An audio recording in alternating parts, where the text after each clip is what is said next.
চাঁদের মাটি নিয়ে গবেষণা করা বিজ্ঞানী অভিষেক সাহা এবার গ্রিনহাউস গ্যাস নিয়ন্ত্রণ করার ডিভাইস আবিষ্কার করলেন।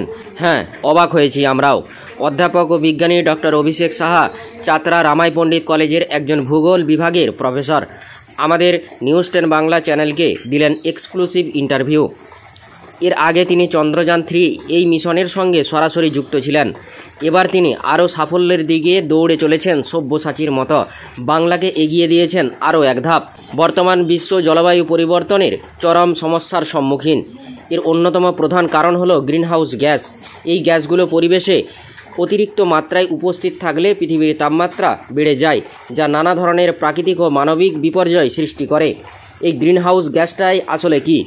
গ্রিনহাউস গ্যাস হলো এমন কিছু গ্যাস যা পৃথিবীর বায়ুমণ্ডলে সৌরতাপকে আটকে রেখে পৃথিবীকে উষ্ণ রাখে। প্রধান গ্রিনহাউস গ্যাস হলো carbon die oxide, methane, nitrous oxide, জলীয় বাষ্প, ফ্লোরিনেটেড গ্যাস, যেটা মানব দ্বারা সৃষ্ট হয়। এই গ্যাসগুলির ফলে পৃথিবীর গড় তাপমাত্রা বেড়ে যায়, সমুদ্রপৃষ্ঠের উচ্চতা বৃদ্ধি পায়, ঘূর্ণিঝড়, খরা, অতিবৃষ্টি ইত্যাদি বাড়ে, ফসল উৎপাদন কমে যায়, অ্যাজমা, হিটস্ট্রোক, জলবাহিত রোগ বাড়ে, অনেক প্রাণী বিলুপ্তির মুখে পড়ে। এই সব সমস্যা দূরীকরণে গুরুত্বপূর্ণ ভূমিকা রেখেছেন অধ্যাপক, গবেষক ও বিজ্ঞানী ডক্টর অভিষেক সাহা।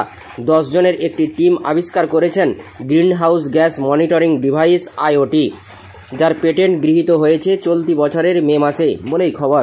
এই ডিভাইসের কী কী কাজ, কিভাবে গ্রিনহাউস গ্যাস মনিটরিং করা হবে, বিস্তারিত জানতে চাইলে তিনি কি বললেন শুনুন। কলকাতা থেকে ইনামুল ভূঁইয়ার report, news 10 Bangla. Doctor Abhishek Saha, Bankura বিশ্ববিদ্যালয়ের অধীন চাতরা রামাই পণ্ডিত মহাবিদ্যালয়ের ভূগোল বিভাগের অধ্যাপক।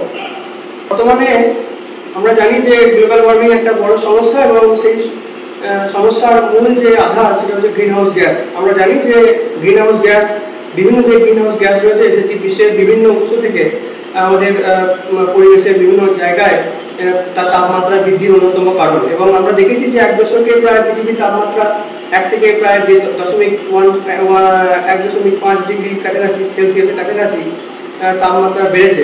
তো সেইটা থেকে আমাদের প্রতিকারের জন্য আমরা এই ডিভাইস তৈরি করার কথা ভেবেছি। মূল লক্ষ্যই ছিল যে কিভাবে স্বল্প মূল্যে এমন একটি IoT বা ইন্টারনেট অফ থিংস যুক্ত একটা মনিটরিং ডিভাইস তৈরি করা, যাতে আমরা পৃথিবীর কোনো একটি জায়গায় যদি পোর্টেবল ভাবে আমরা যদি এটাকে ইউজ করি, তাহলে সেটার মাধ্যমে আমরা সহজে বিভিন্ন জায়গায় যদি সেটাকে নিয়ে ধরি তাহলে আমরা সহজে তার সম্ভাব্য কাছাকাছি উৎসগুলো আঞ্চলিকভাবে তাকে আমরা চিহ্নিত করতে পারবো এবং তার ক্ষতিকারের যে মাত্রা বা ক্ষতি করার যে মাত্রা সেটা থেকে স্বাভাবিকের থেকে কতটা বেশি সেটা অনুযায়ী আমরা তাকে চিহ্নিত করে আমরা সহজে তার ক্ষতিকারের উপায় বের করতে পারবো। আমার সঙ্গে সর্বমোট 10 জন গবেষণায় যুক্ত ছিলেন। মূলত আমার সঙ্গে ছিলেন আমার স্নেহের ভাই ডক্টর জর্জ বিশ্বাস, স্বনামধন্য প্রেসিডেন্সি বিশ্ববিদ্যালয়ের ভূতত্ত্ব বিভাগের অধ্যাপক। একধারে তিনি অধ্যাপনা করার সঙ্গে যুক্ত এবং অন্যদিকে তিনি আবার অসাধারণ অ্যাথলিট, যিনি 98টি প্রায় ম্যারাথন তিনি জয়লাভ করেছেন এবং অন্যান্য অ্যাথলিট তার পরিচয় রয়েছে, কৃতিত্ব রয়েছে। তার সঙ্গে সঙ্গে আমার আরেক ভাই ডক্টর উত্তরণ সাঁতরা, মিস্টার উত্তরণ সাঁতরা, যিনি বর্তমানে কোল ইন্ডিয়ার ডেপুটি ম্যানেজার পদে কর্মরত, তিনিও এই প্রজেক্টে রয়েছেন এবং পুরোটি তত্ত্বাবধানে ছিলেন ডক্টর মোহাম্মদ ওয়াসিম আকাতুর, যিনি সেন্ট্রাল গভর্নমেন্টের CSIR নেই গবেষক এবং বর্তমানে গ্রেটা একাডেমির অন্যতম কর্ণধার হিসেবে কাজ করে চলেছেন। ঠিক যে বর্তমানে পৃথিবীর তাপমাত্রা বাড়ার সঙ্গে সঙ্গে তার সঙ্গে নানা ধরনের সমস্যা আমরা সম্মুখীন হচ্ছি, একবারে মেরুপ্রদেশের বরফ থেকে শুরু করে সমুদ্র তলের উচ্চতা বৃদ্ধি বা তার সঙ্গে সঙ্গে আমাদের আবহাওয়ার যে প্রতিকূলতা বা যে সমস্ত আমাদের যে ডিজাস্টারগুলো রয়েছে সেই ডিজাস্টারগুলোর যে ঘটনার যে ক্রম বা তার যে অর্ডার সেগুলোর বা ফ্রিকোয়েন্সি যেটা অনেক বেড়ে গেছে। তো এইগুলোর থেকে মুক্তি পাওয়ার জন্য আমাদের আঞ্চলিকভাবে এটাকে প্রয়োগ করা যায়, তার জন্য এটা আমাদের ডিভাইস তৈরি করার কথা ভেবেছিলাম।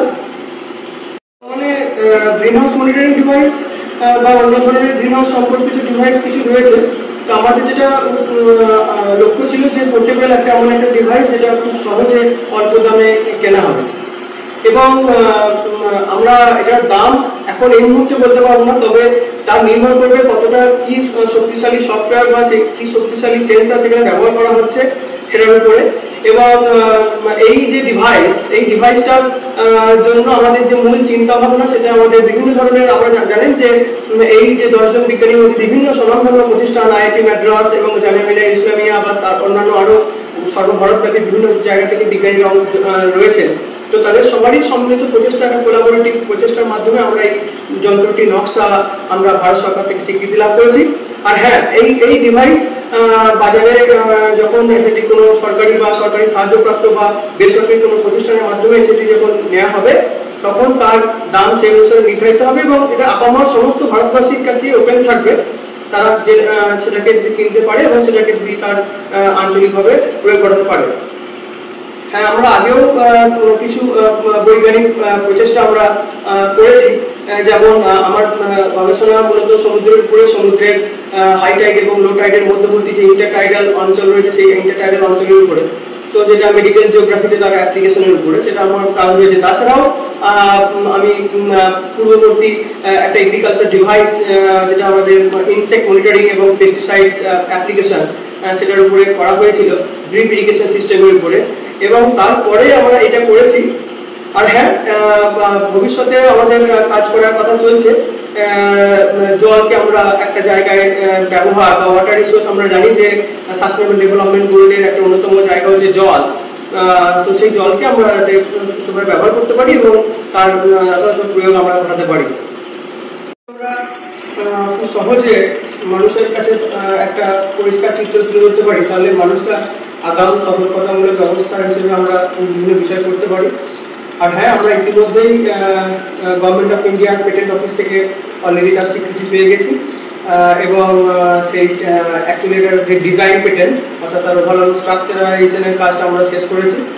এরপর পরবর্তী ধাপে সেটিকে উৎপাদনের জন্য বিভিন্ন যে সংস্থা রয়েছে বা প্রতিষ্ঠান রয়েছে, সেখানে আমরা এটাকে পাঠাবো।